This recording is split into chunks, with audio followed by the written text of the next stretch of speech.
In 1864, a group of prospectors pushed into the Groom Range in Lincoln County, Nevada, and found silver in the rock.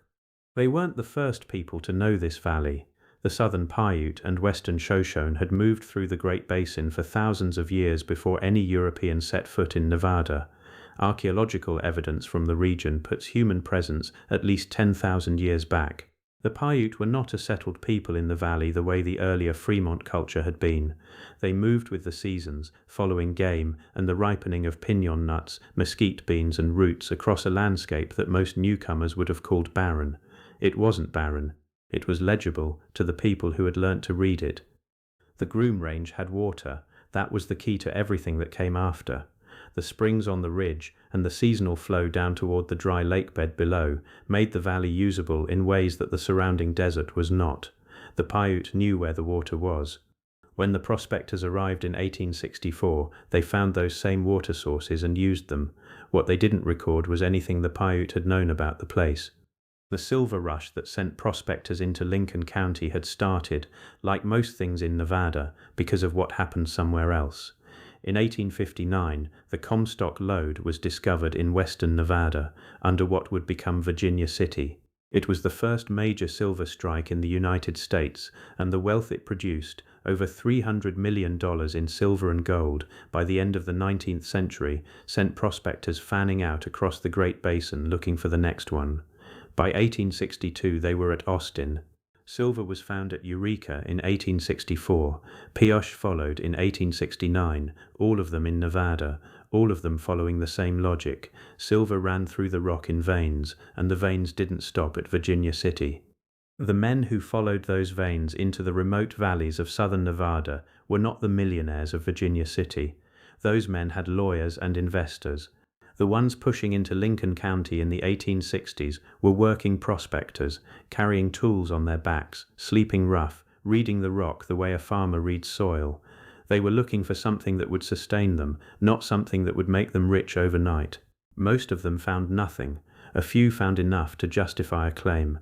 Fewer still found enough to justify a life. The men who staked ground in the Groom Range in 1864 fell somewhere in the middle of that range. Enough silver and lead to file on, enough to make the paperwork worth doing. Not enough to make anyone famous. The Groom Range was part of that wave. Minerals were discovered in the hills in 1864. The Groom Mining District was formally organized in 1869 to manage the claims. Its name came later, in the early 1870s, when English investors organized a company called Groom Lead Mines Limited to finance operations at the Conception claim. That company's name stuck to the district and eventually to the lake bed below it, long after the English financing had come and gone. In 1871, a United States Army survey team under Lieutenant George Wheeler passed through the region as part of a sweeping geographic survey of lands west of the 100th meridian. Wheeler's team documented mountains, water sources, terrain features, and mineral prospects across millions of acres of the American West. Groom Range and its lake bed appear in those records. What that means is that the government had already looked at this valley carefully once before the Sheahans ever set foot in it. It would look again, 70 years later, with very different intentions. A man named W.D. Osborne had the original claims patented in the 1860s. He built a smelter at the town of Hiko, some distance from the mine, to process the ore. The enterprise failed. The smelter closed, the business collapsed, and the patents reverted to the federal government.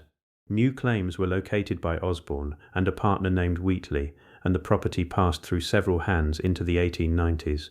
Thomas McCormick leased the workings from 1915 to 1917 and shipped ore. Operations resumed in 1922 and ran through 1924, then quiet again. The record looks like this, from the outside. A district found in a rush, worked when the price was right, idle when it wasn't. Nothing unusual for the Great Basin, where hundreds of claims followed exactly the same pattern. Most of them are holes in the ground now, with nobody's name attached. What made Groom Mine different was what happened in 1885. That was the year the Sheahan family acquired the property. Some records date the acquisition to 1889, and the family's own site uses that year. Legal records from the military history literature source the earlier date. Either way, it was during the presidency of Grover Cleveland, and it was before Nevada had paved a single road. The Sheahans were of Irish descent, part of the broader immigrant wave that had come west following the mining rushes of the previous decades. They weren't speculators looking to flip a claim, they were workers, and what they saw in the Groom Range wasn't a speculation, it was a livelihood. The legal foundation they stood on was a document that had been secured under the General Mining Act of 1872, signed into law by President Ulysses S. Grant on May 10th of that year. The act codified in federal law the informal claim systems that miners had been building by custom since the California Rush of 1849. It gave citizens the right to prospect on federal public lands and, upon discovery of valuable minerals, to stake a claim with exclusive rights to extract them. Most importantly, it created a path to full ownership. A claimant could patent the ground by completing a survey, filing the paperwork, and paying the federal government as little as $2.50 per acre for a placer claim. Once a patent was issued, the deed was permanent, the land was owned, not leased.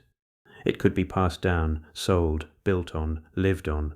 What Grant had put his name to, in the case of Groom Mine, was a document called the White Lake and Conception Patents. In the plain English of the 19th century, it granted the holders the exclusive right to enjoyment of all the lands within the boundaries forever. The Sheahans had that word on paper, 6 patented claims and, over time, 15 unpatented ones, covering roughly 400 acres on and around the ridge. The early years were hard in the way everything was hard in remote Nevada in the late 19th century. The mine was, according to the Nevada Bureau of Mines and Geology, 3 days' travel from the nearest settlement at Indian Springs. At 5,250 feet above sea level, winters on the ridge were real. Getting supplies in meant a wagon over rough track. Getting ore out meant the same wagon loaded heavier. There was no telegraph, no doctor within a day's ride. When something broke, the family fixed it with what they had. They built a residence on the property, then a bunkhouse for workers, then a machine shop equipped with everything needed to fabricate and repair the equipment the mine demanded. Water lines went in along the ridge.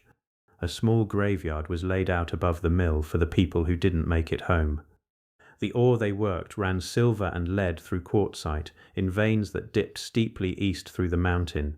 Rock at the face carried cerussite and galena, the lead minerals, with silver threaded through. At its deepest, the workings reached 210 feet underground. It wasn't a bonanza, it was a working mine, the kind that required consistent labor and consistent attention across seasons and decades to stay productive. The Sheahans provided both. Through the 1890s and into the early 1900s, the family built a life on the ridge. Children were born at the mine or brought there young. Holiday tables filled with extended family when the roads allowed. The machine shop accumulated tools over the decades until the walls were thick with them. An iron anvil, 200 pounds of it, sat on a heavy wooden workbench at the center and was used to forge and repair everything the mine needed. It had been there so long nobody could say with certainty when it arrived. It was just part of what the place was. There was a rhythm to life at Groom Mine that outsiders rarely saw because outsiders almost never came. The valley was remote enough and the roads bad enough that the family was largely self-sufficient. What they couldn't make, they hauled in. What broke, they fixed. The isolation that made the mine difficult to operate was also what made the community around it coherent. When you are 3 days from the nearest town, the people working and living beside you are your entire world. The Sheahans built that world deliberately and maintained it over generations. Ore from the mine went to smelters in Utah and California. Concentrates, once processed through whatever mill was running at the time, traveled the same rough road out that the supplies came in on. Silver prices determined whether a season was good or hard. When it was good, they hired more men. When it was hard, they worked leaner and waited. Nevada mining families understood cyclical markets the way farming families understood weather. You didn't panic, you read what was coming and you adjusted. The Sheahans had been adjusting to the Groom Range for 60 years before the government first noticed the valley. The ore markets rose and fell with the price of silver and lead. There were years the mine ran full cruise and years it ran lean. Thomas McCormick's lease from 1915 through 17 brought one productive run. The company operations of 1922 through 24 brought another. When the markets fell, the family waited. By the late 1930s, the waiting was over. In 1937, Sheahan brothers formally acquired the property and began the most ambitious phase of the mine's history. They spent 5 years rehabilitating the underground workings, reinforcing the tunnels, clearing the old levels, and building new infrastructure. In 1942, construction began on a concentration mill using a gravity and flotation method. It took nearly a decade of on and off work to complete it, between the demands of wartime and the remoteness of the site. Ore shipped in 1942, 1943, and 1944. By 1951, 4 people were living permanently at the mine, and the concentration mill was finished. The mill was the heart of everything. It crushed the rock, separated the silver and lead concentrates from the waste, and made the whole enterprise viable at a scale the earlier workings had never achieved. By 1956, cumulative production from the Groom mining district would total 145,000 troy ounces of silver, roughly 45 troy ounces of gold, and significant lead tonnage. Most of that production came through the mill. But while the Sheahans were building the mill, something else was building around them. By 1941, the family had been on the property for more than half a century. The patriarch then was Dan Sheahan. He'd grown up at the mine, learnt the workings from his parents, and taken over operations as the previous generation aged out. His wife ran the residence. His children knew the ridge the way other children knew their neighborhood streets. The mine was not a job to them. It was the only world they'd ever known. That summer, a small group of Federal Survey agents drove up the wagon track. They introduced themselves. Their orders, they said, were to look at the surrounding valleys as possible sites for aerial gunnery and bombing practice, part of the enormous ramp-up in American air power that was already underway even before Pearl Harbor. Could they stay a few nights while they worked? Dan Sheahan said yes. He gave them beds. His wife fed them at the family table. You can hear a hinge turning in that dinner. The government now knew the valley in detail. Someone had walked the ridgelines, someone had noted the water sources and the sight lines and the roads in and out. The survey team knew, specifically, where the Sheahans lived. Over the next decade, the Army Air Forces and later the newly independent United States Air Force established a vast complex of ranges across southern Nevada. Bombing, gunnery, low-level flight, air-to-air combat training. The land around Groom Mine, which had been quiet for 60 years, started to be full of aircraft. Beginning in 1950, roads approaching the mine from the west were closed entirely due to military activity. The Sheahan family and Lincoln County had to build a new road from the east, which became known as Groom Road, just to reach their own property. Read that again slowly. The family that held a presidential patent guaranteeing them permanent access to their land had to build a new road to reach it because the government had closed the original one. And in the early 1950s, another federal tenant arrived. The Atomic Energy Commission had been given the go-ahead to conduct open-air nuclear tests on a stretch of desert called Frenchman Flat, roughly 20 miles southwest of Groom Mine. President Harry S. Truman approved the establishment of the Nevada Proving Ground on December 18, 1950. 6 weeks later, the tests began.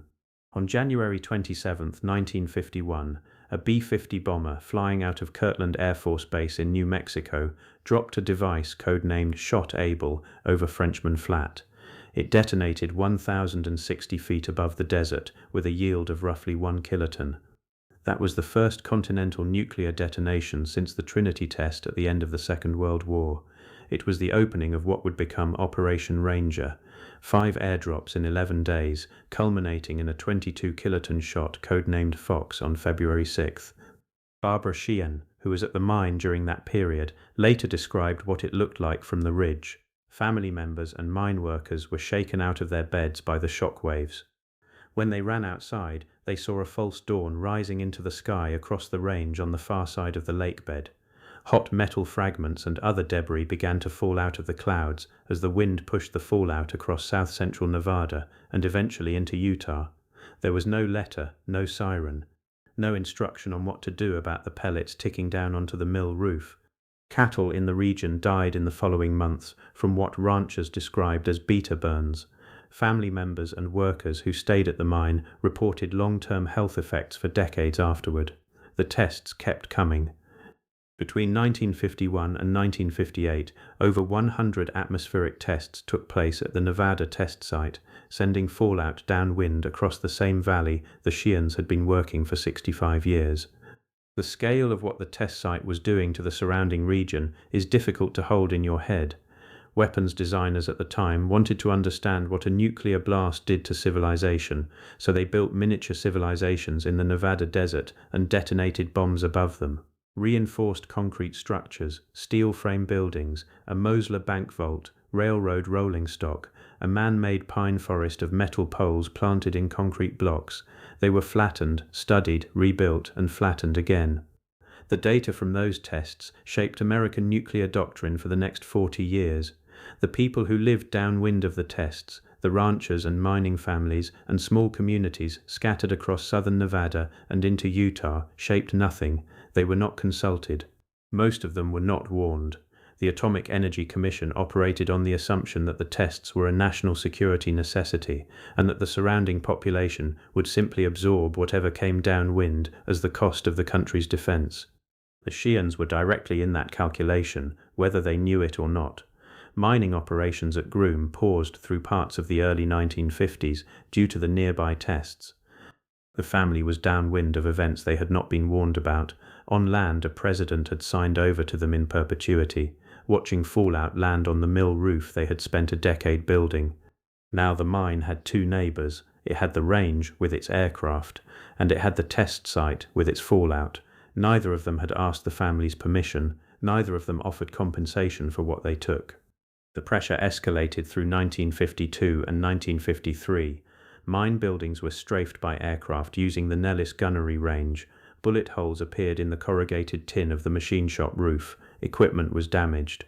In the summer of 1953, according to accounts entered into the Congressional Record in 1986, a bomb fell on or near the mill. The family continued to work. Then came June 23, 1954. Dan and Martha Sheahan were sitting down to lunch at about noon. It was quieter than it used to be. Most of the extended family had already left the mine because of health concerns tied to the ongoing nuclear testing. They heard a whistling sound overhead, then an explosion. A fireball tore through the mill. They fought the fire alone for nearly 3 days. When it was over, the concentration mill the family had spent 5 years building and another decade perfecting was gone. A blackened foundation in the Nevada desert was all that remained of the machine that had made the whole enterprise viable. The damages, by the family's accounting, exceeded $1 million in 1954 money. That figure runs to roughly $11 million today. The Sheahans said the destruction came from an errant bomb or a jettisoned fuel tank from a military aircraft operating out of the Nellis complex. The Air Force denied responsibility. No formal investigation ever produced a public finding either way. The 1953 mill destruction event was entered into the Congressional Record in 1986, more than 30 years after it happened, as the family continued fighting for recognition. What isn't in dispute is simpler than any of that. The mill that the Sheahan family had built, the one that had processed ore through the war years and into the early 1950s, the one that stood at the center of everything 3 generations had constructed on that ridge since 1885, never processed another ton of ore after June 23, 1954. Their patents were still valid, Grant's signature was still on file, that word forever was still in the document. The mill was ash. Dan and Martha Sheahan walked away from the smoking ruin of what their family had built. Behind them was a valley that Lieutenant Wheeler had surveyed for the Army in 1871. Behind them was a property that the federal government had looked at, catalogued and noted, and then looked at again when survey agents sat at their table in 1941. Behind them was the fallout from tests the Atomic Energy Commission had never warned them about. Behind them was a mill reduced to ash by something the Air Force would never officially acknowledge. In front of them was the same land it had always been, the same ridge, the same lake bed, the same Grant patent, still on file, still carrying the word forever in a dead president's handwriting. They had held that paper for nearly 70 years. They had worked the ground beneath it through boom and bust and war and fallout. They had buried their dead on the ridge above it. They had fed the government's own survey agents at the table in the house that sat on it. None of it had changed the outcome. The paper hadn't changed, only everything else had.